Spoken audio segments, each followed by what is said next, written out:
Salam sejahtera, anda sedang menyaksikan Niaga AWANI bersama saya Rozman. Seperti biasa, jam ini kami akan bawakan pelbagai rangkuman berita niaga ekonomi dari peringkat tempatan hinggalah ke peringkat antarabangsa. Dan saya akan mulakan dengan data ataupun laporan terkini yang telah dikeluarkan oleh Jabatan Perakaan Malaysia DOSA mengenai indeks gender jurang di Malaysia setakat tahun 2024. Sudah tentu untuk kita melihat bagaimanakah lelaki dan wanita, kedudukan sosial dan penyertaan mereka dalam ekonomi, seperti yang saya boleh perincikan daripada indeks jurang gender Malaysia 2025 yang telah dikeluarkan oleh DOSA. Untuk kita menyaksikan indeks jurang gender Malaysia pada tahun 2024 adalah pada 0.708 dan sub indeks peluang dan penyertaan ekonomi berada pada 0.703. Dan ini adalah secara keseluruhan untuk kita saksikan 0.7 bermakna 70% indeks jurang antara lelaki dan wanita. Namun kalau kita nak lihat daripada segi kadar penyertaan tenaga buruh KPTB, iaitu penyertaan wanita dalam ekonomi lebih rendah berbanding lelaki, dengan wanita merekodkan 56.5%, lelaki 83.0%. Manakala anggaran pendapatan yang diperoleh bagi setiap RM100 gaji dan upah diterima lelaki, wanita menerima RM93.08 dan perbezaannya adalah setiap tahun wanita merekodkan jumlah gaji sebanyak RM41,988 setiap tahun dan lelaki sekitar RM45,108. Dan ini adalah daripada segi penyertaan ekonomi dan pendapatan yang diperoleh oleh individu lelaki dan wanita. Seterusnya, kita teliti penggubal undang-undang dan pegawai kanan dan pengurus, di mana peratus wanita sebagai penggubal undang-undang, pegawai kanan dan pengurus adalah lebih rendah berbanding dengan lelaki. Wanita kita lihat pelibatan sebanyak 27.1% dan lelaki 72.9%. Dan profesional pekerja teknikal, peratus wanita sebagai profesional dan pekerja teknikal masih lagi lebih rendah berbanding lelaki, dan kita lihat lelaki mendominasi dengan 58.9% dan wanita sebanyak 41.1%. Dan ini secara keseluruhan untuk kita dapat saksikan bagaimanakah kedudukan sosial dan juga penyertaan ekonomi antara lelaki dan wanita setakat 2024. Selain itu, sub indeks pencapaian pendidikan pada tahun 2024 merekodkan pada 1.073 dan kadar literasi kumpulan umur daripada 15 hingga 64 tahun, iaitu perbezaan antara lelaki dan wanita sama sahaja kadar literasi. Wanita dan lelaki merekodkan 97.7%. Kita lihat juga bagaimanakah iaitu kadar enrolment kasar penyertaan mereka, ataupun kalau kita lihat berapa banyak lelaki dan wanita yang ada dalam iaitu institusi pendidikan.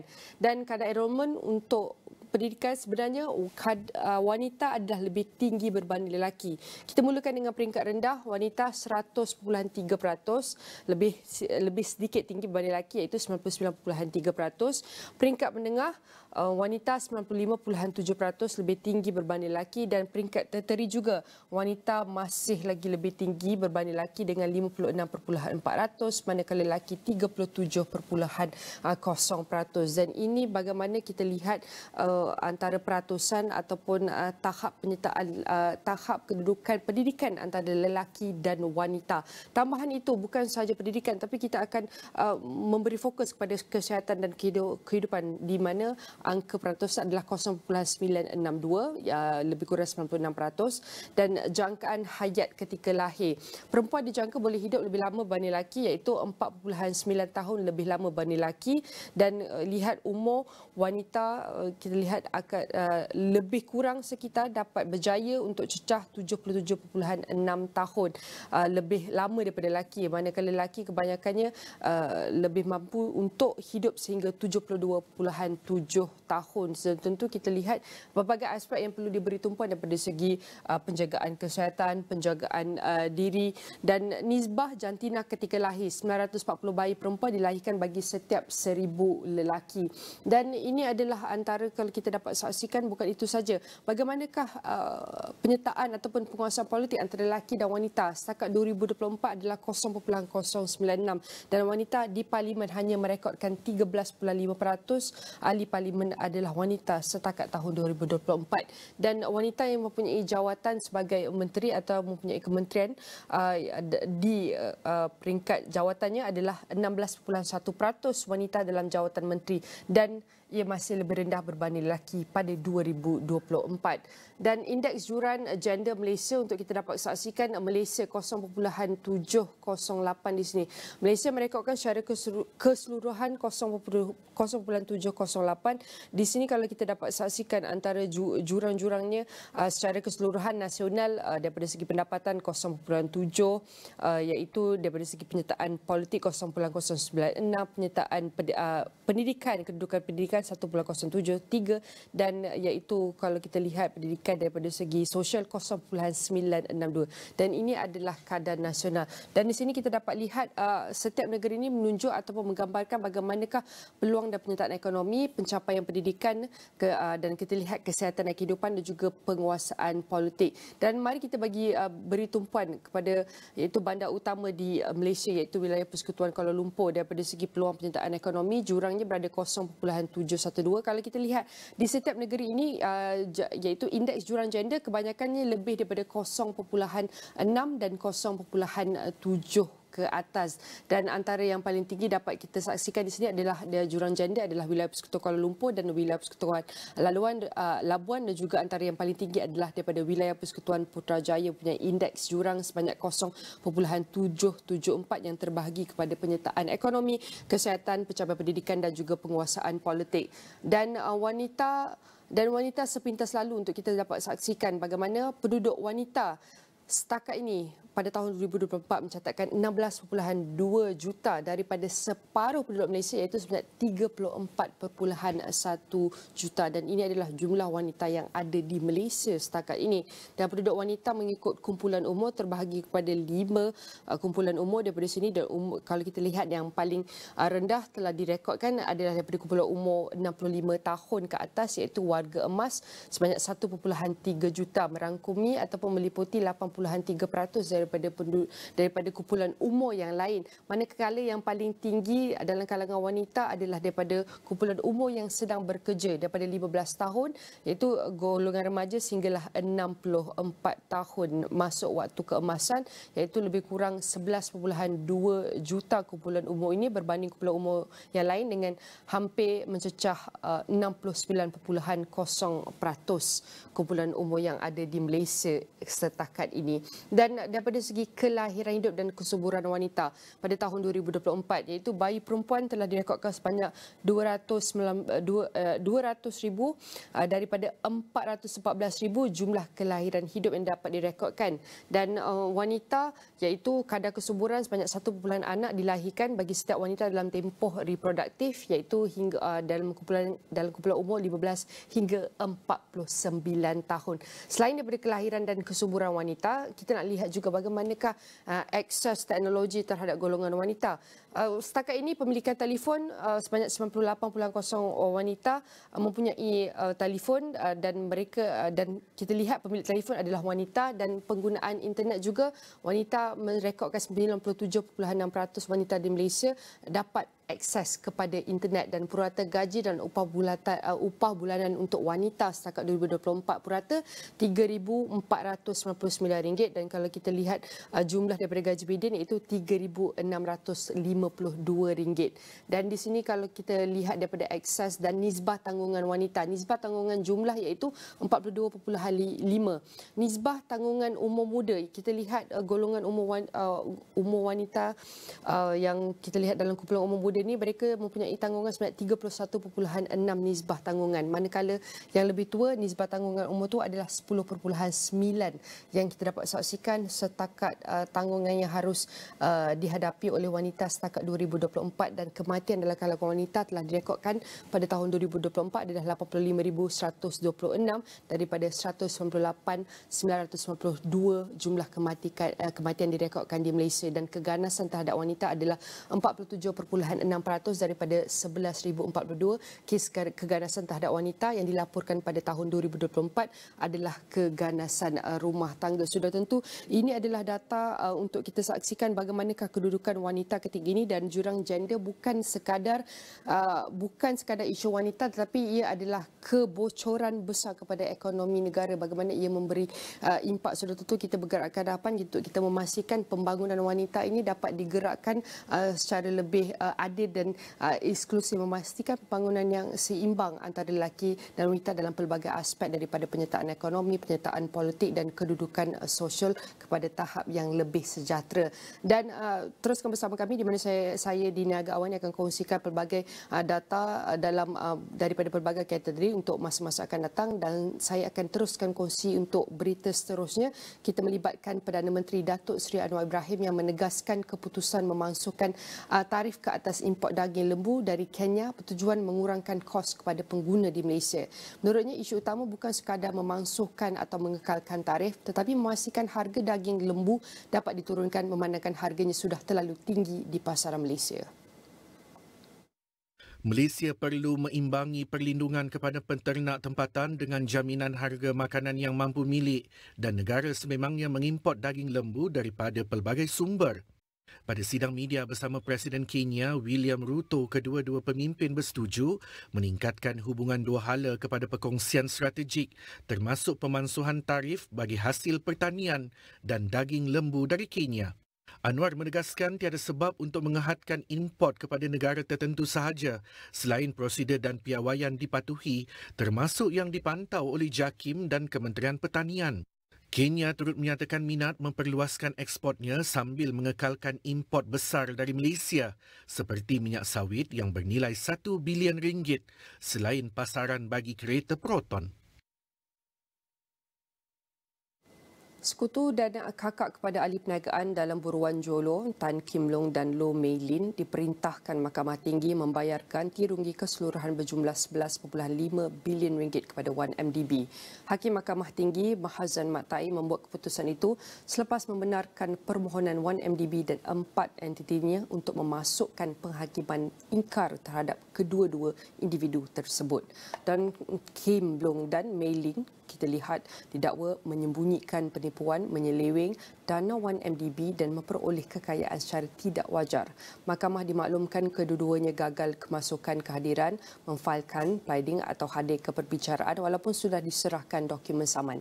4 lagi anak syarikat Wan MDB yang menjadi plaintiff ialah Wan MDB Energy Holdings, Wan MDB Energy Limited, Wan MDB Energy Langat Limited dan Global Diversified Investment Company. Dalam penghakimannya, Mahazam berkata keterangan plaintiff menunjukkan wujudnya skim penyelewengan dana yang rumit dan berlapis-lapis melibatkan beberapa fasa.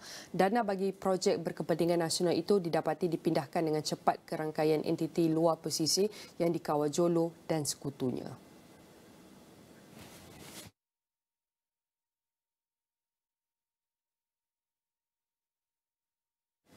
Durian Malaysia sememangnya menerima sambutan luar biasa di China. Malas sejak durian segar mula dibenarkan ekspor ke pasaran China pada 2024, permintaan durian dan produk hiliran berasaskan durian melonjak tinggi di negara tebok besar ini.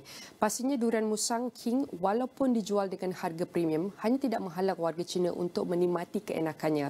Mihas di Shanghai menjadi platform terbesar bagi pengekspor durian segar dan produk berasaskan durian untuk memperluaskan pasaran di China, terutama di Shanghai, Beijing, Guangzhou, Shenzhen, Tianjin dan Nanning. Sementara itu, penyertaan syarikat yang mengeluarkan produk suplemen sukan penyertaan mereka di pameran halal antarabangsa Mihas Shanghai membuka peluang baharu kepada produk mereka menembusi pasaran halal di China yang berkembang pantas.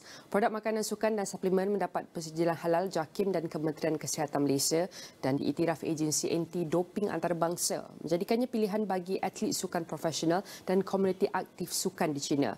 Nazri Kahar berkesempatan ke Mihas Shanghai bersempena Expo Import Antarabangsa China CIIE pada 5 hingga 10 November lalu. Ada butirannya. Antara syarikat yang berada dalam senarai Gate Global ataupun dalam kategori Gate Global yang dibimbing oleh MARA, inilah salah sebuahnya, iaitu yang diketuai oleh Cik Hafiz Khalim, Ketua Peguam Eksekutif, yang membawa makanan kesihatan ataupun produk kesihatan untuk sukan di China ini. Mungkin Cik Hafiz mungkin boleh terangkan apa jenis produk yang dikeluarkan oleh Cik Alim dan juga rakan-rakan. Okay, terima kasih. Jadi alhamdulillah kita bermula dari tahun 2015. Jadi kita pengeluar produk sukan halal yang merangkumi seperti protein, pre-workout, mass. Jadi ini produk-produk yang untuk orang-orang main gym, main bola, sukan, atlet apa semualah. Jadi kalau dekat Malaysia tu banyak professional atlet, even atlet-atlet negara pun alhamdulillah memakai produk kami. Okey. Bagaimana sambutan apabila memasuki MIHAS di Shanghai ini? Alhamdulillah kita teruja, memang expo yang sangat-sangat besar untuk kami juga. Kami dah beberapa kalilah ke expo luar negara dan alhamdulillah sebenarnya dah 2 tahun kami cuba untuk masuk pasaran China ni, negara China ni. Alhamdulillah di MIHAS Shanghai ni termeterai lah satu perjanjian dengan syarikat China untuk kami, alhamdulillah. Okay. Bagaimana Cik Hafiz dan juga syarikat dapat melepasi piawaian dan juga segala syarat-syarat yang dikenakan oleh pihak negara China, kerana kita tahu jugalah China ini memang ketatlah dari sudut barangan kesihatan, produk berkaitan dengan kesihatan, tetapi mampu juga menerokai pasaran China. Ya, jadi alhamdulillah sebenarnya kita beri pujian jugalah kepada kita punya KKM dekat Malaysia sebab standard dan requirement daripada KKM tu agak tinggi dan hampir menepati benchmark yang ataupun yang China, negara China ni nak lah. Jadi kita walau bagaimanapun tetap 2 tahun untuk kami. Semualah kena hantar segala lab test, dia bukan check dokumen saja. Jadi dia test semua, test tu, test ni apa semua 2 tahun sebenarnya. Bukan mudah dan tak mungkin kami boleh buat sendirilah. Jadi kalau kami, sebab kami syarikat SME di Malaysia, untuk masuk sendiri tu memang almost mustahil lah orang kata. Jadi alhamdulillah dengan bantuan agensi kerajaan, perkenalkan kami dengan beberapa partner untuk kita melakukan proses registration produk tu. Alhamdulillah dapat. Alhamdulillah, tapi bukan mudah lah. Bukan mudah. Saya rasa memang dia sangat-sangat ketat lah piawaian dia. Tapi alhamdulillah sekarang alhamdulillah dah lepas. Ya. Cik Hafiz, adakah ini pasaran global pertama diterokai oleh Cik Hafiz? Tak juga, kita dah ekspor ke beberapa buah negara sebenarnya di ASEAN. Ekspor terbesar kami di Vietnam. Ekspor yang paling lama bermula dari Singapura. Kita ada di negara-negara Arab, Kuwait dan Dubai, dan alhamdulillah dah sampai ke Europe juga, ke London. Okey. Bagaimana peranan MARA dan juga agensi lain membantu produk yang dikeluarkan oleh Cik Hafiz dapat menembusi pasaran global? Semua agensi memang daripada awal kita tak boleh nafikan, daripada awal mereka yang nampak potensi syarikat kami, mereka yang nampak potensi produk gym nutrition, dan semua agensi ni yang bertanggungjawab sebenarnya, yang untuk mereka bagi tahu daripada awal gym nutrition, you all boleh pergi ke pasaran antarabangsa. Jadi didikan, bimbingan, sokongan dari segi kewangan, dari segi nasihat, dari segi semua program yang dilakukan, kami masuk semua. Kami belajar semua, kami dapat sekali input daripada mereka, semua pegawai-pegawai agensi sangat membantu kami. Jadi itulah sebenarnya yang membentuk kami, sebab kita daripada 2015. So dia macam kita rasa benda itulah yang membentuk kami sampailah sekarang. Kalau baru ditubuhkan tahun lepas, tak mungkinlah kita dapat perjanjian dengan syarikat dekat China ni sekarang. Bagaimana kata pun peluang untuk bersama dengan MIHAS Shanghai ini dapat kata pun melonjakkan lagi sasaran jualan di pasaran China ini? Adakah ia banyak membantu? Sangat banyak membantu. MIHAS macam saya cakap tadi, kalau misalnya kita datang ke seorang expo ni, dia pun tak pandang kita. Dia tak pandang kita. Siapa kita ni macam kecil je, gym nutrition ni tak pernah kenal pun apa semua kan. Tapi sebab kita di bawah satu pavilion negara, dengan datang dengan yang berhormat Timbalan Perdana Menteri semua datang kan. Jadi dia nampak kita ni serius. Masa mula-mula kita, sebab kita dah 2 tahun kita nak cuba masuk China, sebenarnya baru bulan lepas kami dapat kontrak dengan Guoda Farmasi ni. Bila kita kata yang kita nak buat betul-betul serius tu, kita kata sampai insya-Allah nanti kita punya orang teratas lah dekat Malaysia yang akan datang menyaksikan perjanjian ni, dia terkejut. Dia terkejut, dia rasa macam ini bukan main-main. Pada kita itu, kita nak tunjukkan kat dia kita pun serius. Kita serius. Dia dah datang kilang kita, dia dah tengok apa semua, dia dah tengok. Dia dah sampai kilang kita, dia dah tengok, dia dah lepaskan kita lah semua dia punya dia punya ketat standard tu, dia nak tengok betul tak boleh lepas. Dah semua dah lepas. Lepas tu kita kata kita nak buat betul-betul supaya kita nak boost kita punya market presence tu dekat China tu. Masa kita buat perjanjian tu, kita kata untuk marketing lah ni, gimmick lah. kita nak ada orang yang paling teratas dekat Malaysia datang. Dia terkejut masa kita cakapnya tu. Bila dia datang, bila betul dia kata, betul ke dia orang ni? So alhamdulillah sebab macam Guada ni dia syarikat anak syarikat Sinopharm, memang besar, state owned syarikat government state owned company, dan dia macam GLC. Dia dan ini pertama kali dia ambil produk daripada ASEAN. Dia memang memandang sekarang produk-produk ASEAN, especially dalam kategori health dan wellness ni lah. Alhamdulillah kami yang pertama. So kita rasa bangga dan alhamdulillah kita juga cubalah, mungkin ini pertama dari Malaysia dan kita mungkin membuka jugalah mata dia orang ni untuk banyak lagi produk Malaysia yang sebenarnya yang boleh pergi. Ya, apa keistimewaan Gym Nutrition yang mereka lihat dari sudut selain daripada kandungan itu, selain daripada piawaian perubatan itu, dari sudut packaging ke, dari sudut apa ke, macam mana? Dia teruja tengok packaging kita ni sebab belum ada lagi dekat sini yang macam ni. Lepas tu bila kita boleh provide kualiti yang premium tapi dengan harga yang kita boleh lawan, dengan harga-harga lokal kita boleh lawan, dengan harga daripada negara-negara western kita boleh lawan. Dan juga dia tahu kita punya produk ni testimoni dah banyak. Jadi macam dekat Malaysia tu kan, macam atlet kebangsaan, pasukan kebangsaan, rugby Malaysia, pasukan-pasukan bola, semua Selangor, semua pakai produk kita tu. Jadi dia rasa confident lah. Dan juga halal. Halal dia tu dia tak semestinya halal kepada Muslim kita. Ini yang dia bagi tahu lah. Tapi halal dia tu dia percaya halal kita ni bersih, jujur, telus. Tu dia minat. Dia minat dengan kita. Okay. Terima kasih. Encik Hafiz, all the best pada Gym Nutrition. Lepas ni jangan lupa kami lah di Astro AWANI. Sasaran di Mihas berapa juta? Kontrak yang kita sign dengan Guada Pharmacy tu sebenarnya 48 juta ringgit untuk 3 tahun punya fasa. Harapnya ada lagi lah. Harapnya ada lagi lah, insyaAllah. Doakan kami. Kita doakan solat hajat lah. Okey, itu saja. Kita jumpa lagi. Pasaran durian Malaysia di negara China tidak boleh disangkal lagi lah. Memang menjadi tumpuan dan juga rakyat negara China suka sangat, terutamanya Musang King. Jadi sempena Mihas Shanghai ini, antara gerai yang menjadi tumpuan adalah Desar Taiko Berhad bersama saya Dato' Eng. Dato' Eng, apa istimewanya Desar Taiko yang dibawa di Mihas Shanghai ini? Okay. Selamat pagi. Itu Musang King memanglah special sebab kita bawa banyak itu downstream products macam itu Musang King Ice Cream, Musang King Coffee, Musang King Pizza, Musang King teh tarik. Tiap-tiap orang pun tahu teh tarik kan. Kita tambah itu Musang King untuk Musang King teh tarik. Ini yang paling popular in China. Demand memang bagus.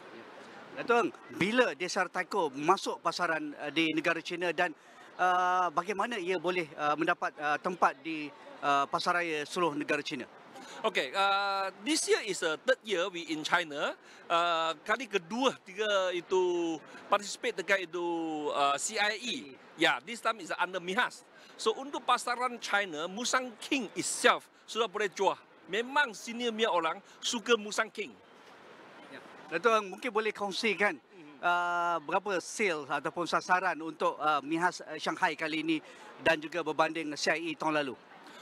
Memang banyak kali kanta ni. So kita target the next 1 tahun 12 month and to 24 months kita target 100 juta.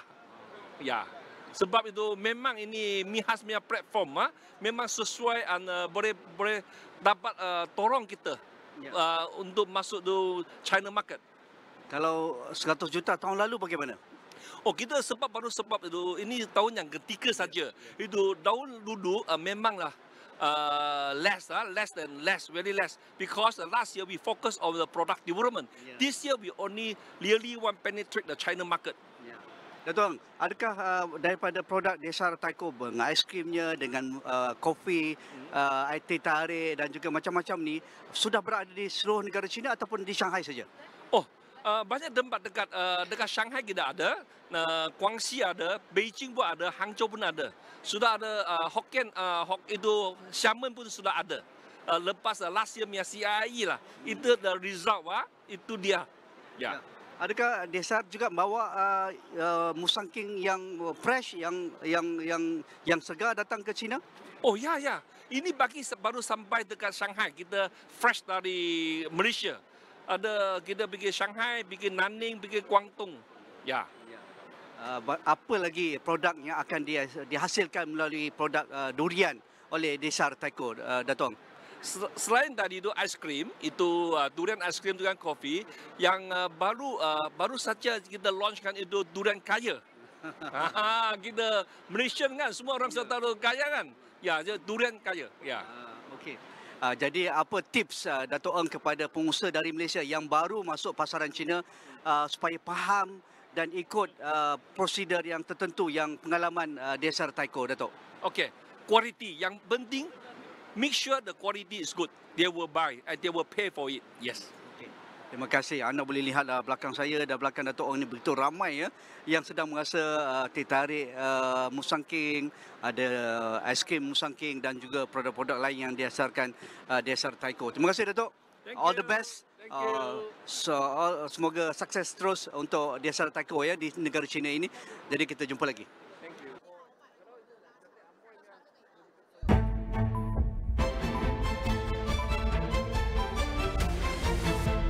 Di dalam setiap berita yang dibawa, konteks amat penting. Cara kita mendapat berita kian berubah. Melalui media sosial maupun saluran digital yang lain serta kaca TV. Kami sentiasa membawakan yang tergempar dan terkini.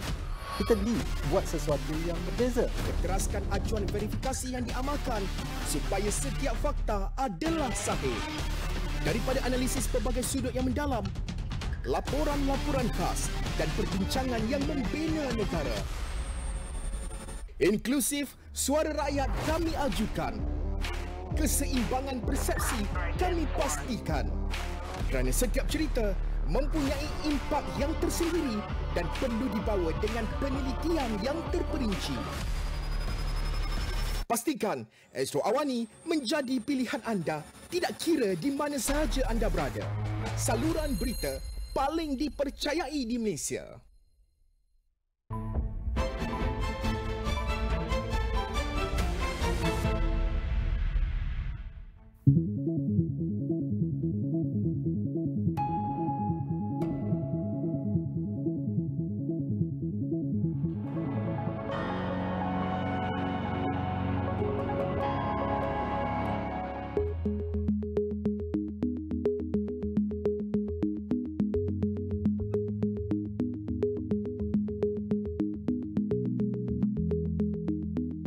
We have the possibility to be not only holding this amazing forest, but we are also a food basket to the Brazilians, but also to the world. We can do that better.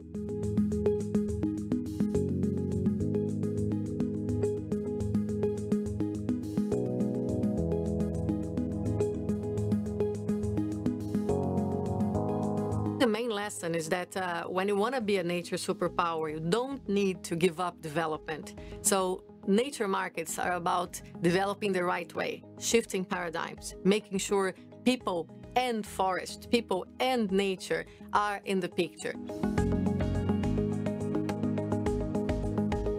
So better regulation, incentivizing the right sectors, could be bioeconomy, could be restoration, and building the financial infrastructure that brings both the public component, but entry points for the private finance to be able to scale these markets in the right way.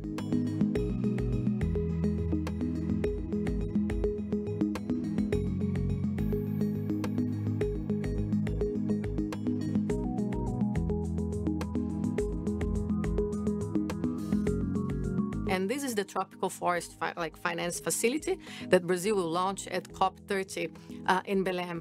And this is a fund that actually pays for conservation, that has 20% of its yields going to indigenous and local populations, and that pays for the hectares of forest conserved or restored.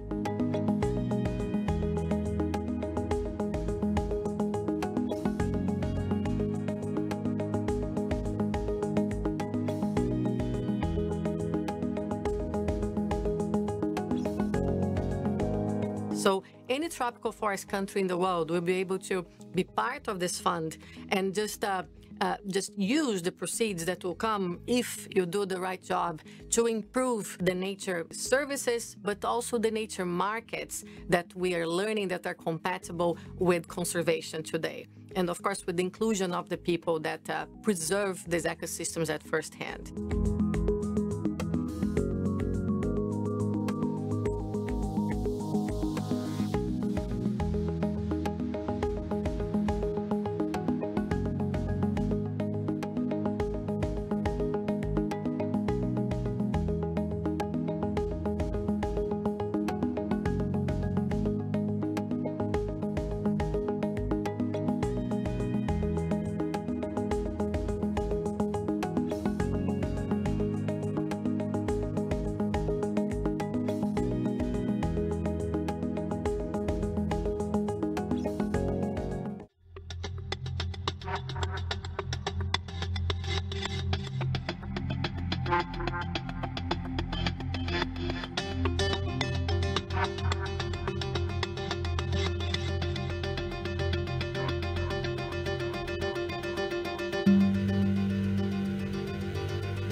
I'm a great believer that travel and tourism are a right, but should be treated as a privilege. The global majority in this world don't travel, not because they don't want to travel, but because they cannot travel. So the bottom line is, how do we face a global socioeconomic environment where, when we talk about travel and tourism, we take into consideration the global inequalities that we do have. And at the same time, we actually create more accessibility so that tourism and travel can become a right.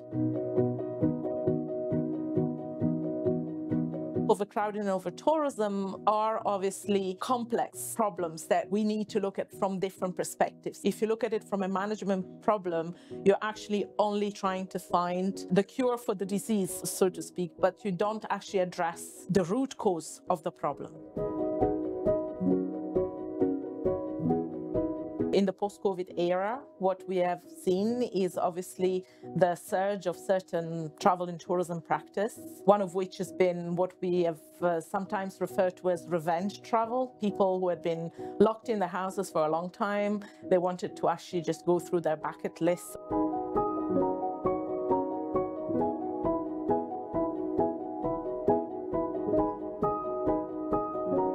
Very often, when it comes to sustainability in tourism, we need to understand what are the optimal conditions for that destination. So, for instance, if we look at the issues of crowd management, we need to understand, first of all, what is the limit of acceptable change that that place could actually undergo.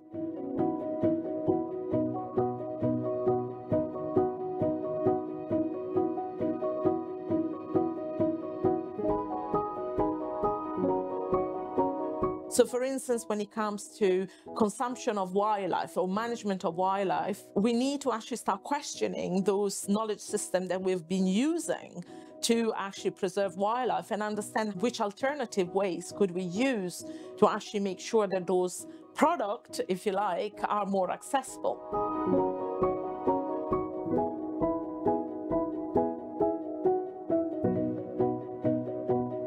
The sector has unfortunately got a reputation of being characterized by low-skilled, low-paid jobs. And therefore, sometimes people entering the tourism space for employment, they use it as a stepping stone to then get a better job somewhere else or in other sector even. So giving this opportunity to employees to look at what they can do if they enter the market being an Uber driver. Could they upgrade their driving into becoming a tour guide? Could they actually create an opportunity for themselves to move horizontally in another sector where, for instance, customer service, service standards are skills that are transferable skills? Whether you travel or not, if you do implement more responsible ways of living in your everyday life, we've got a much better opportunity to live the world in a better way than we found it before.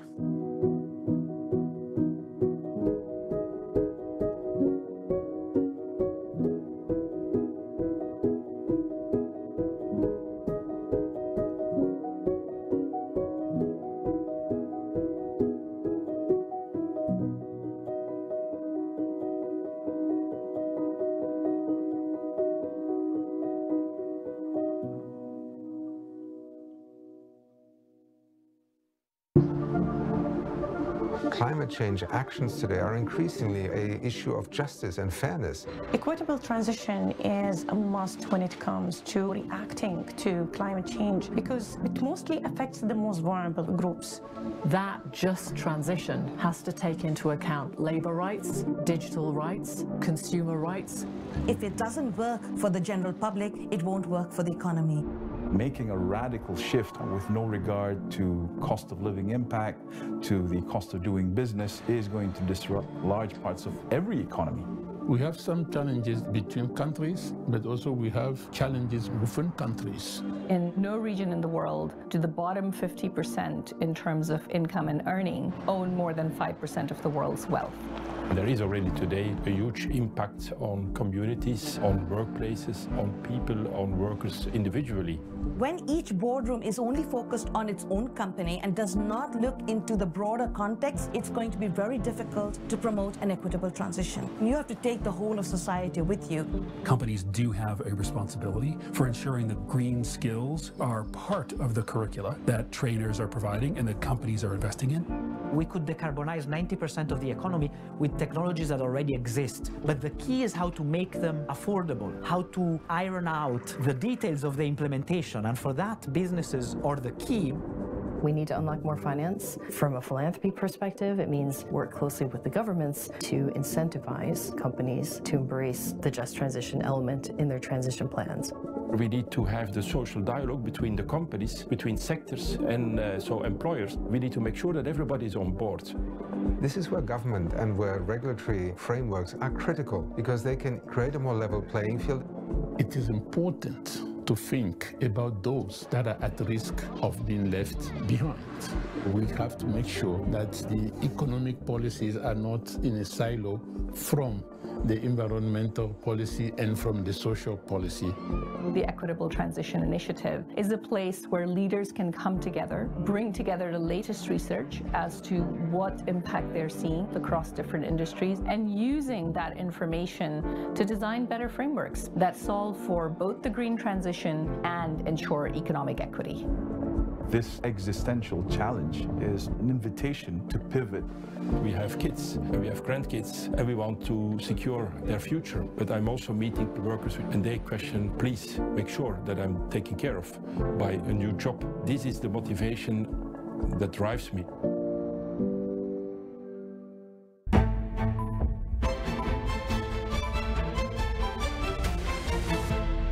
Kerajaan Negeri Selangor akan melancarkan program pemberian vaksin influenza secara percuma di 4 daerah yang mencatatkan kadar jangkitan tertinggi. Pemilik atau pemandu kenderaan asing khususnya dari Singapura yang gagal memiliki atau mengaktifkan permit kemasukan kenderaan VEP tidak dibenar keluar Malaysia selagi tidak membayar saman. Kekerapan gangguan perkhidmatan aerotrain di lapangan terbang antarabangsa Kuala Lumpur KLIA tidak boleh diterima.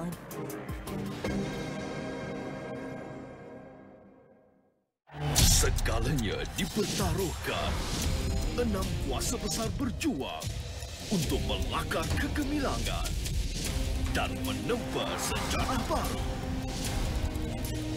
Setiap gerakan membawa makna demi mengejar impian kejuaraan. Piala Sultan Azlan Shah 2025 secara langsung di Astro Arena dan Astro Go.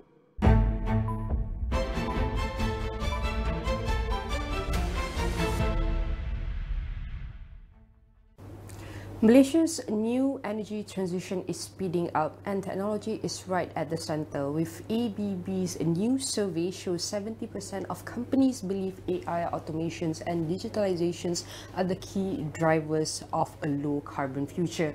And also most businesses from the survey showing are already investing more than 10% of their capex for energy transitions, and also nearly 80% expect their renewable energy to rise sharply in the next 5 years. But also we know alongside progress comes also with risks, and especially in cybersecurity, and what are some of the gaps in private and public partnership, or even we can say collaborations. And to discuss further with me now from ABB is Abi Harikumar, Vice President of ABB's Energy Industries Division Southeast Asia. How are you, Abi? Good, thank you. Thank you so much for having me today. All right, no worries. Thank you so much for joining me. Maybe we can talk about the recent surveys of ABB. Before we jump into the survey, maybe you can share with us what is ABB. Excellent. Well, thank you.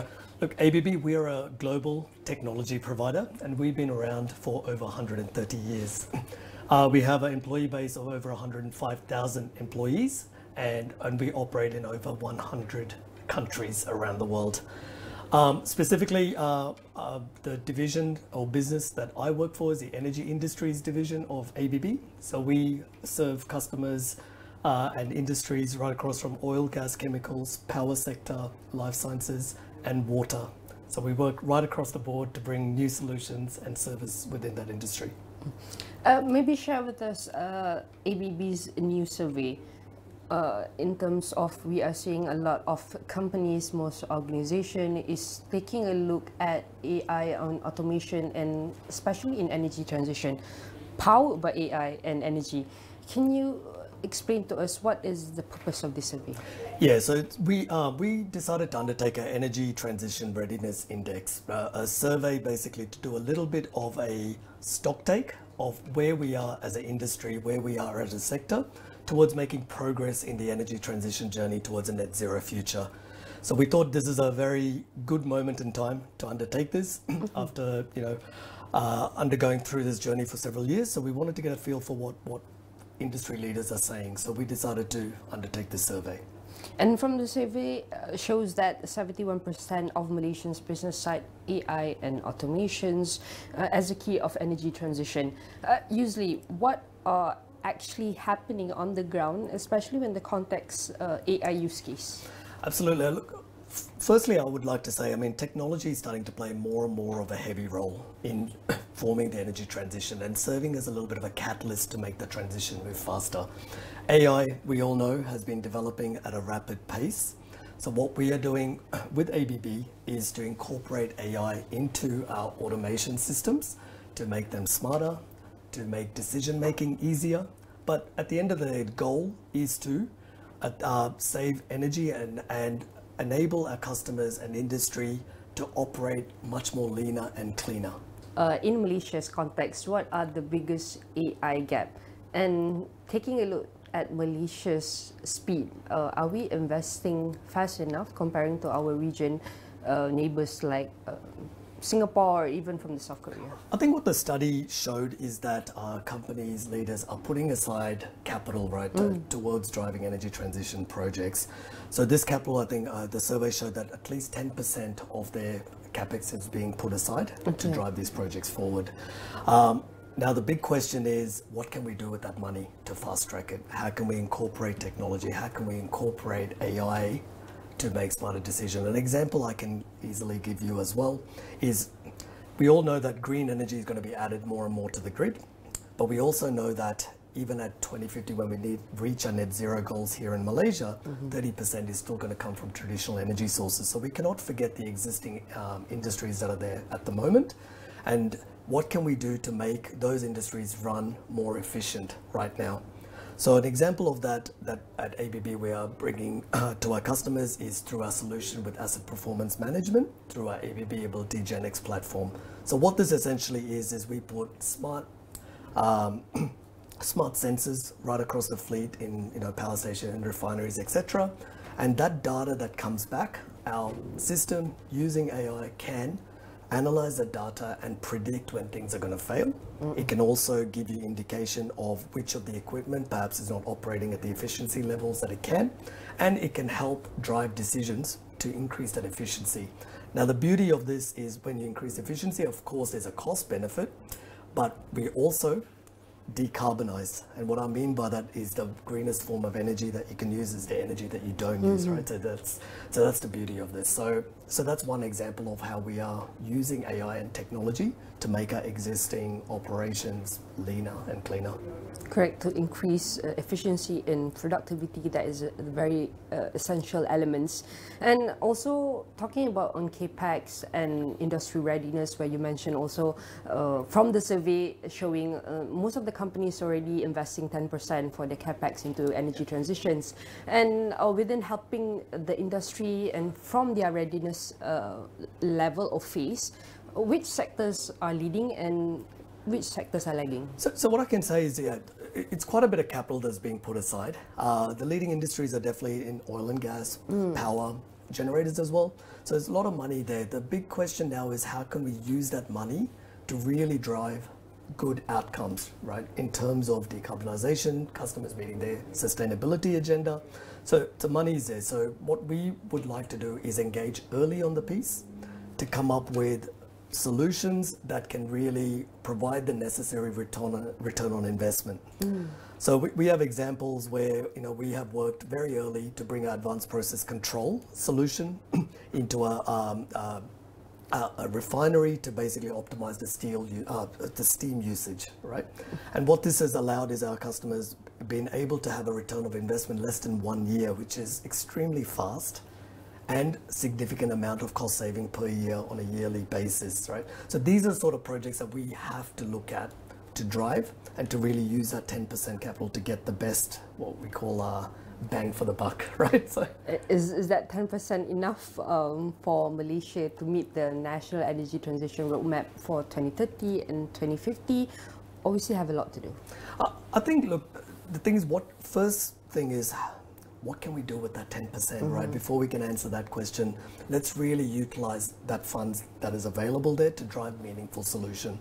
Once we start generating that return of investment, we start scaling up the benefits of existing operation, we start bringing on green energy sources, and then we start building from there.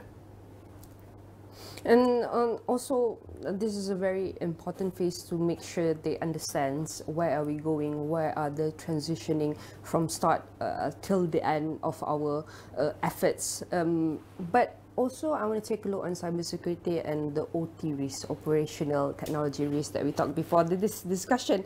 With 93% claiming they are prepared, but how confident should we be in Malaysia for energy cybersecurity, and what is ABB assessment of the real level risk? Yeah, so I think cybersecurity is one of those areas that is constantly evolving in terms of threats now with the increased usage of AI as well.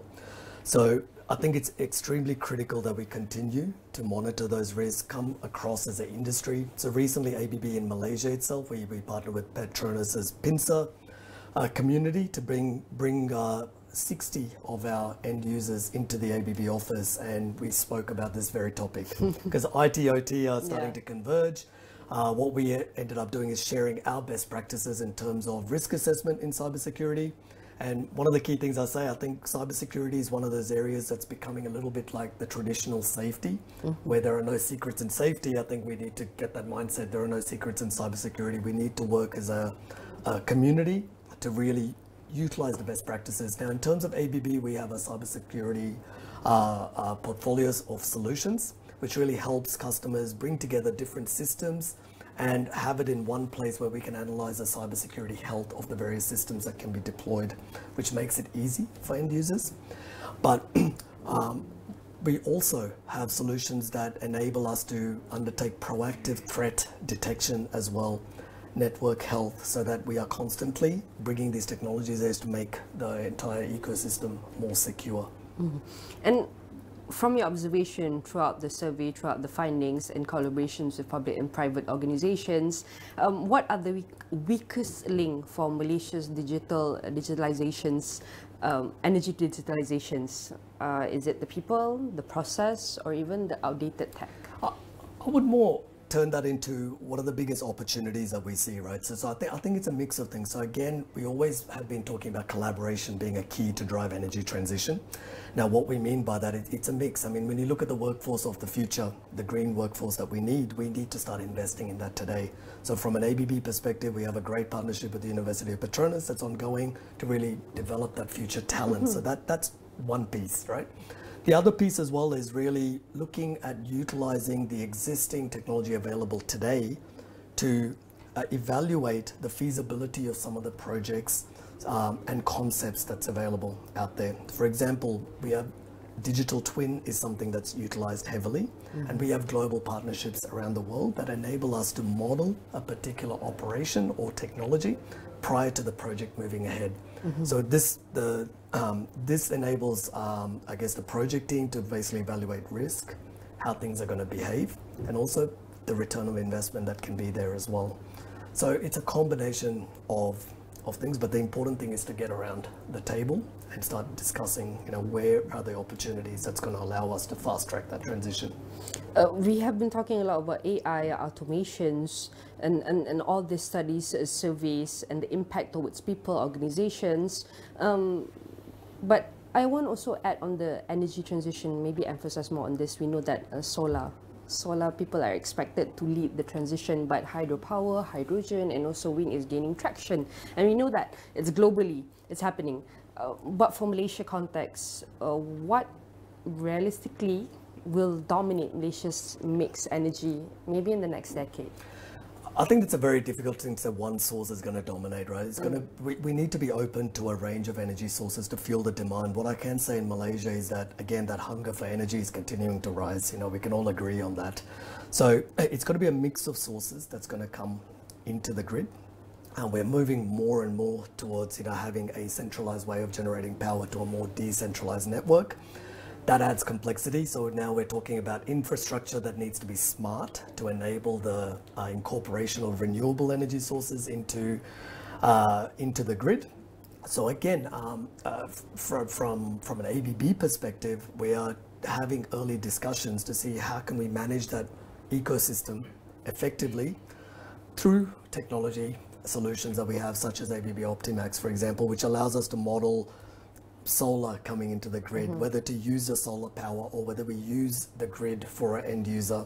So that ability to react based on, you know, weather data that's out there or pricing of electricity to make smarter decisions to make sure it's cost effective, but also to reduce energy at the end of the day. So it's going to be, I'm very excited to see what the next 10 years is, right? What the grid's going to look like. It's going to be very different to what it is today. Correct, and we have a lot of work to do now. And also we need more push and more supports from the whole phase, from the whole public-private, the whole nation approach. But specifically on, from this service also talks about where 63% of organizations want stronger government incentive. But what specific industry urgently need from this incentive? Look, from an ABB perspective, we're not in the best place to advise on policy, but what I can say, it's always going to be a balance of a sticks and carrot approach, right? Where we offer incentives or, you know, there's some sort of penalties. That's a balance that governments and other people need to make. But given the regulatory frameworks, policies that's there, we're very, very keen to see how can technology support that transition, right? And that's where we're going to play a more and more active role in Malaysia. All right, Abi, maybe my last question is, what is ABB next upcoming big project for 2025? We're ending 2025. Share with us straight for 2026. I know time is flying. Look, we're working with multiple customers right across Malaysia to obviously build renewable projects. There's no question about that through our automation, digital and electrical integration into these projects. But we're also working heavily with our existing infrastructure that's there to make them operate a lot cleaner by modernizing the existing systems. You know, this could be as simple as upgrading a motor to a more efficient motor, instantly gaining efficiency gain. But it also involves us upgrading the automation system within these plants, because by upgrading it and bringing it to the latest technology, it allows us to add digital solutions that are becoming more and more available. And that's going to allow us to take that next step forward towards getting to that net zero journey. Definitely that journey. ABB's finding also make one thing clear: AI, automations and strong collaboration will decide our energy future moving forward. Again, I want to say thank you very much to our guests, Abi Harikoma, Vice President of ABB's Energy Industry Division, Southeast Asia. Prettily, we are very excited for the next upcoming project. Again, we say thank you very much. And we can see that Malaysia's energy transition is moving, but the next leap will depend on how fast we adopt technology and how well we protect it. Definitely all of the discussion here will be featured in AstroAwani.com and across all social media platforms. And that's it from me. I'm Nina Rozman. See you next time.